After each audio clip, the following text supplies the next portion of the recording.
அஸ்ஸலாமு அலைக்கும் வரஹ்மத்துல்லாஹி வபரகாத்துஹு. அன்பான சகோதரர்களே, சகோதரிகளே, அல்லாஹ் தனது திருமறையில் ஒரு மிகப்பெரிய நற்செய்தியை நமக்கு கூறுகிறான். நாம் உங்களுடைய பாவங்களை மன்னிப்போம், மேலும் நன்மை செய்பவர்களுக்கு அதிகமாக கொடுப்போம். சுப்ஹானல்லாஹ். ஒரு மனிதன் எவ்வளவு பாவம் செய்திருந்தாலும் உண்மையாக அல்லாஹ்விடம் திரும்பி மன்னிப்பு கேட்டால் அல்லாஹ் அவனுடைய பாவங்களை மன்னிக்க தயாராக இருக்கிறான். ஆனால் அதோடு அல்லாஹ் நிறுத்தவில்லை.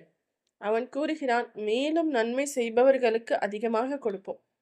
அதாவது நன்மை செய்ய முயற்சி செய்பவர்களுக்கு அல்லாஹ் அவர்கள் செய்த அளவுக்கு மட்டுமல்ல, தனது அளவற்ற அருளால் அதை விட அதிகமாகவே வழங்குகிறான். ஒரு நல்ல செயல் செய்தால் அதற்கு பல மடங்கு நன்மைகளை அல்லாஹ் எழுதுகிறான். அல்லாஹ்வின் கருணை மிகவும் விசாலமானது.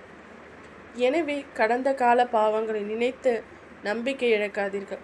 அல்லாஹ்விடம் தௌபா செய்யுங்கள், தொழுகையை பேணுங்கள், குரானை ஓதுங்கள், திக்ருகளை அதிகப்படுத்துங்கள், மக்களுக்கு நன்மை செய்யுங்கள்.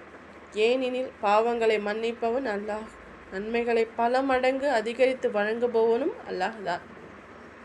அல்லாஹ் நம் அனைவருடைய பாவங்களையும் மன்னித்து நம் நற்செயல்களை ஏற்றுக்கொண்டு அவற்றின் நன்மைகளை அதிகரித்து அருள்வானாக. இந்த பதிவு உங்களுக்கு பிடிச்சிருந்தா சேனலை சப்ஸ்கிரைப் பண்ணுங்க, லைக் பண்ணுங்க, ஷேர் பண்ணுங்க. மீண்டும் வேற ஒரு நல்ல பதிவுல உங்களை சந்திக்கிறேன். அஸ்ஸலாமு அலைக்கும் வரஹ்மத்துல்லாஹி வபரகாத்துஹு.